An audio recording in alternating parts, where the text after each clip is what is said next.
What's up, YouTube? This is CJ. And Sarah. It's a Wednesday, and that means it's time for another Keto Conversations. So let's get started.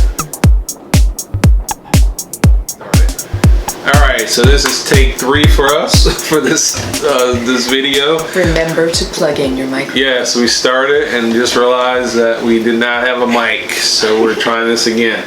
So this week's topic is, it's based off of, well, it's inspired by, I shouldn't say it's based off of, it's inspired by a blog post over on Ketovangelist. If you're not familiar with that site, check them out. It's called, the post was called 7 Things to Hunger For.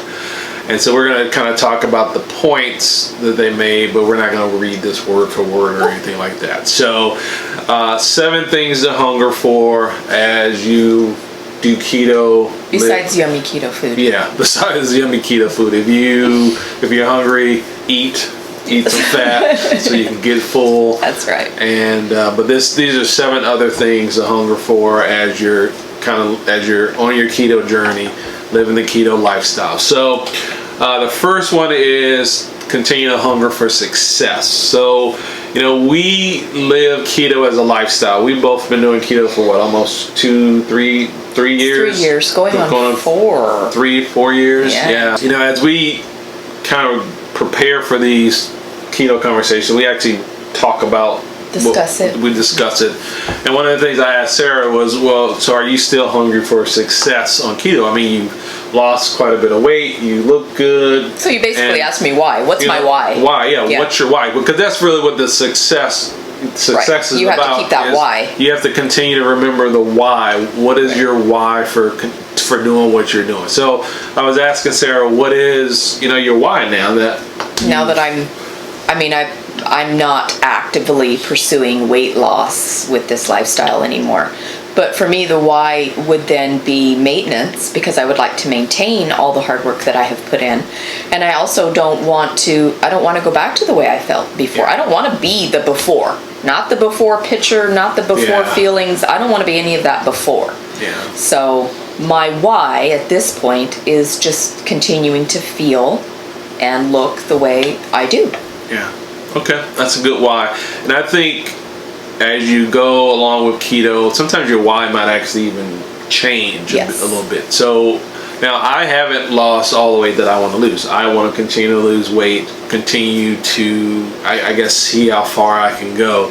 So I still have kind of the initial why, but I also know that when I first started keto, I was, have been diagnosed as being a diabetic, or type 2 diabetic, I should say, and I was on all types of medication, and because of keto and losing the weight, I was quickly able to get off of that stuff.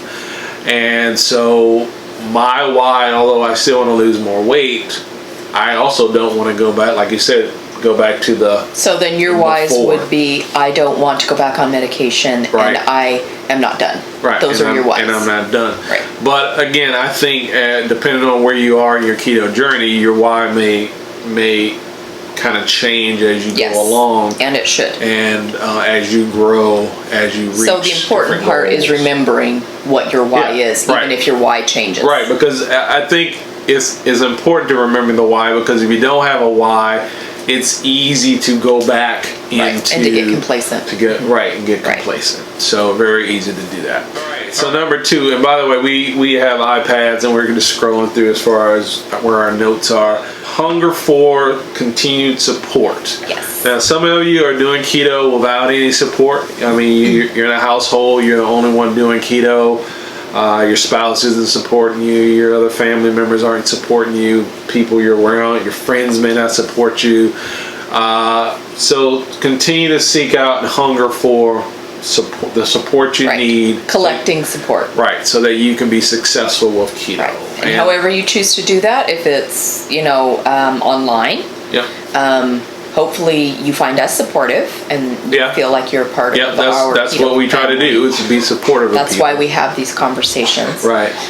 There are, definitely Facebook groups and other things that you can join. Just be aware that if you're not finding them supportive, you're not under any obligation to stay. Right. Make sure that you are getting what you need from your support system, because, it's supposed to form a circle so that you can keep distractions and other things from getting into your circle. So make sure that you're happy with your circle. And I just thought about this. You guys actually are a support group.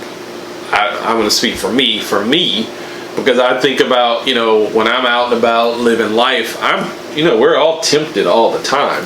At least I am. I don't know. Yes, about you. I definitely gain support from our subscribers. But I gain support, from you guys as support for me, because I think about, in fact, I think the other day somebody I can't remember what it was, and I said, no, you know what?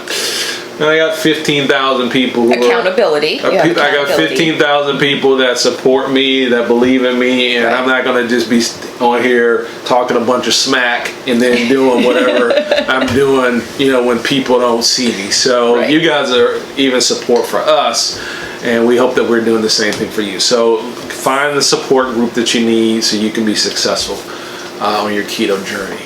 Number 3, be hungry for improved health. Because sometimes improved health is not always something, like we mentioned before, weight loss tends to be the motivator for most people. Sure, a lot of people start keto just because they're trying to lose weight. Right. But there are some people who are doing keto for the other health benefits. Right.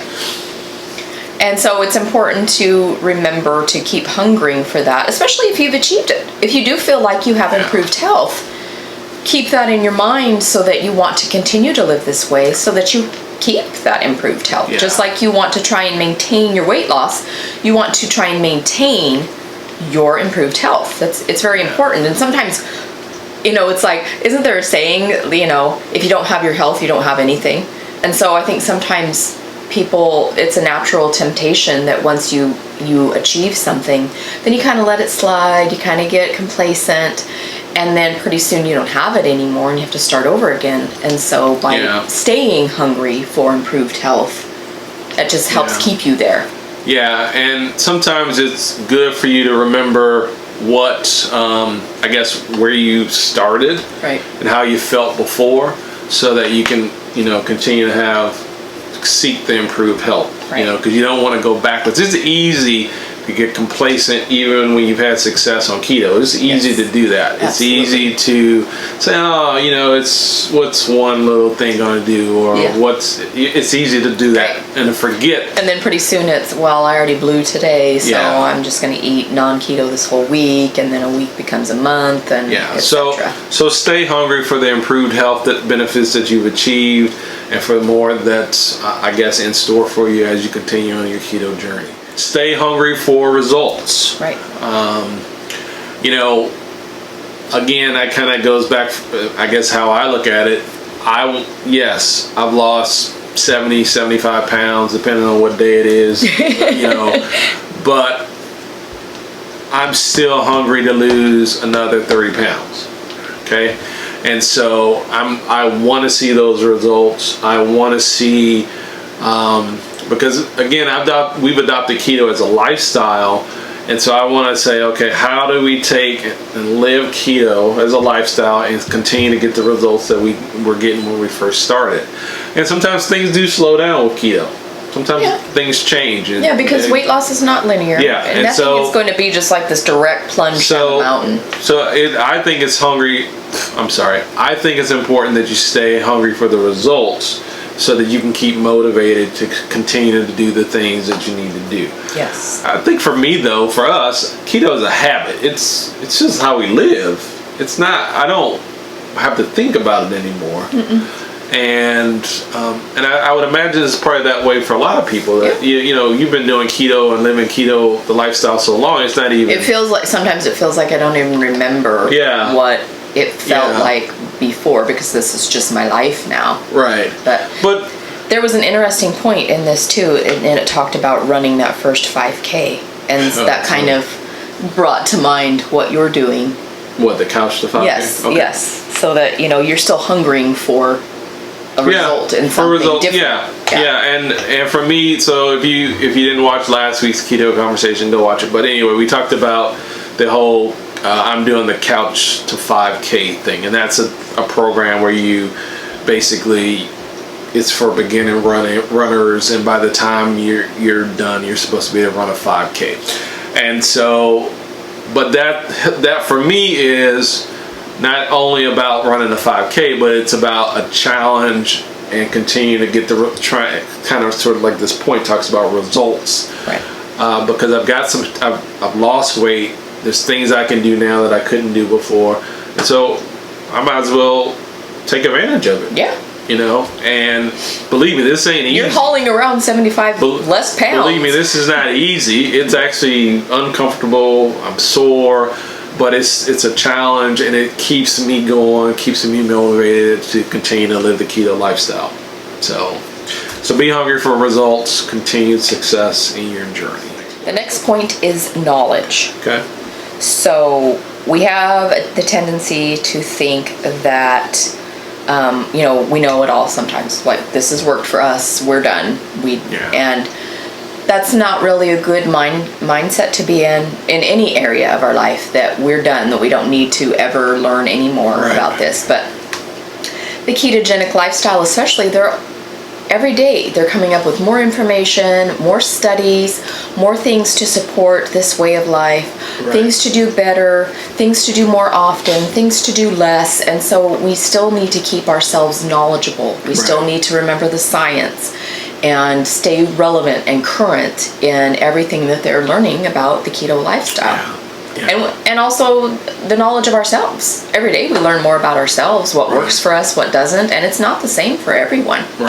Right, because sometimes what works for me on keto, what works for you on keto, we're even in the same house, it may not even be the same, and have the same results. I'm a woman, he's a man. I've never been insulin resistant. There's just different things. You know, there's even an age difference between us. So, you do need to strive to continue to be hungry for learning as much as you can about yourself and your journey. Now, and I would say that, for us doing a YouTube channel, it kind of keeps us where we have to keep learning and keep, kind of staying relevant with stuff about keto. But again, so outside of keto, I'm always trying to learn. I think that's just should be part of your life. I agree. Still to always be learning, always trying to learn new skills.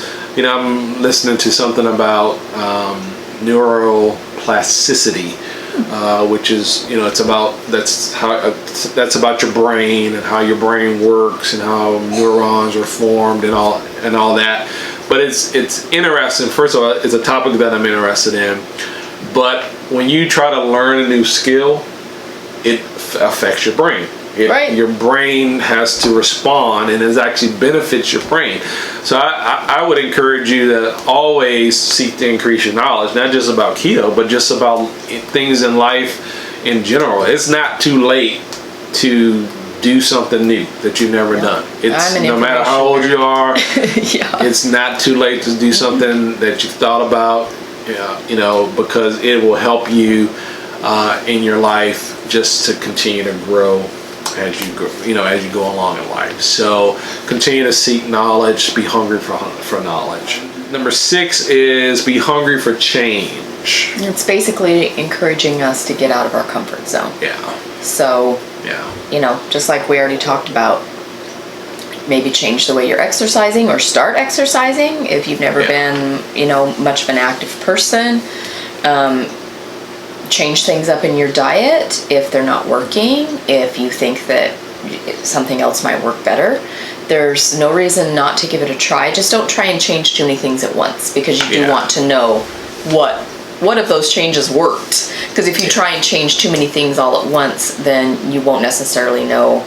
Like if you gave up dairy and you started running and you did this, and then you might not know which one of those things gave you a boost. So, and if you make incremental changes a little bit at a time, you'll have kind of more chance for success instead of trying to change huge things.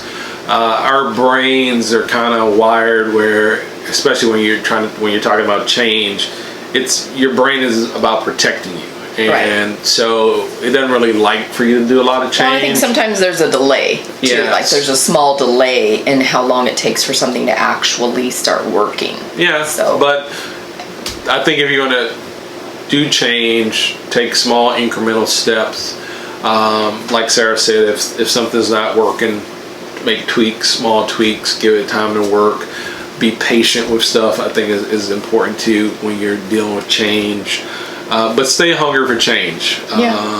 You know, there's always something with the keto lifestyle. There's always something, I should say new, but there's always new things you can learn. There's always things you can try. Most of the time it's not set in stone. If you try something and it doesn't work out for you, it doesn't mean that you can't go back to what you were doing before. Most change is not permanent, aside from maybe, I don't know, tattoos or...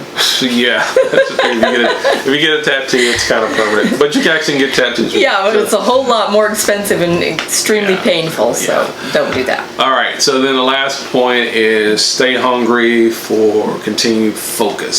So focus. So... You don't want to be on cruise control. Yeah, you don't want to be on cruise control. You don't want to just get complacent. You want to, I guess, continue to focus on those other things that we talked about. Again, that helps you to be able to continue on your keto journey, but not only with just keto, but just life in general.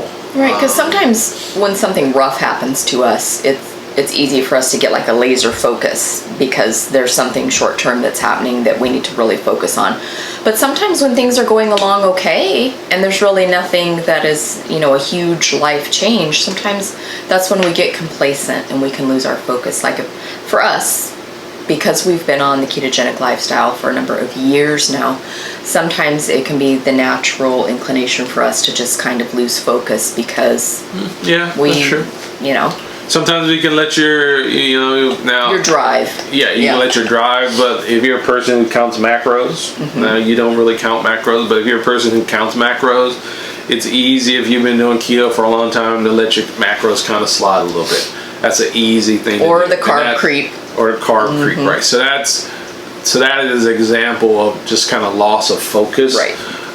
Yes, we just said you need to make changes, but sometimes you're just going along and you get complacent and it's easy to just lose focus. And so one of the things to stay hungry for is just to continue to stay focused on, what remember your why. Remember your why. Yeah. So, because you're going to have good days, you're going to have bad days, you're going to have days when you feel like on top of the world. There's going to be days when you're just probably sick of keto.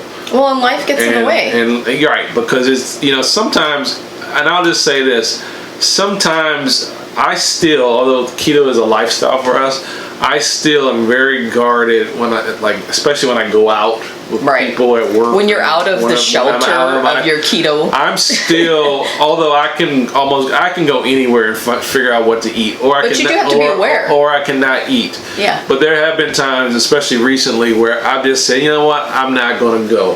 Just because I don't feel like having to think. I don't feel like having to deal with it.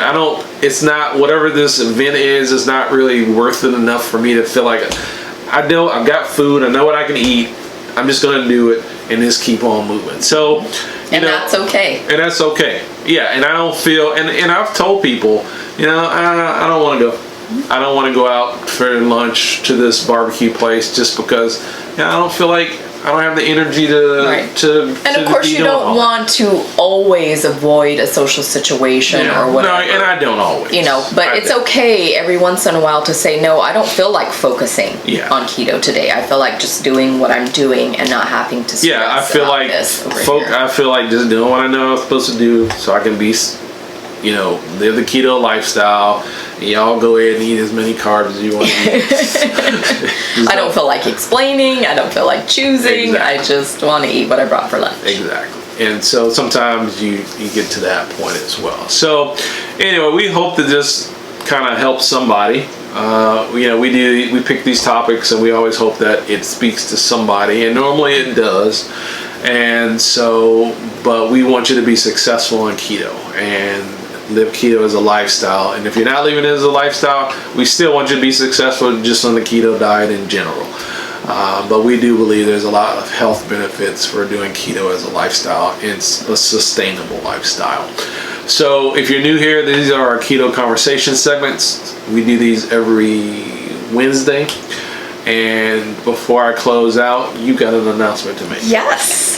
There was a suggestion in our comments from one of our previous Keto Conversations, and that was dishes for the summertime that don't require cooking. And even though it hasn't been very warm here in the Pacific Northwest, it's warm elsewhere, and hopefully it will be warm next month. So I'm going to be beginning a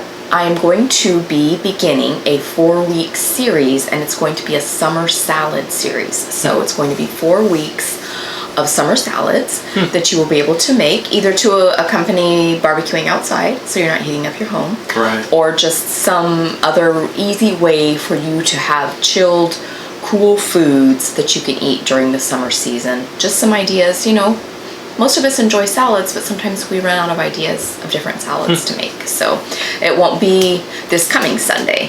It's going to be a sweet dish this coming Sunday. So it'll start in the month of July. It will go through the month of July. Okay, so summer salads. Summer salad. A summer salad series. Okay. Say that a whole bunch of times fast. Okay, I don't think you can.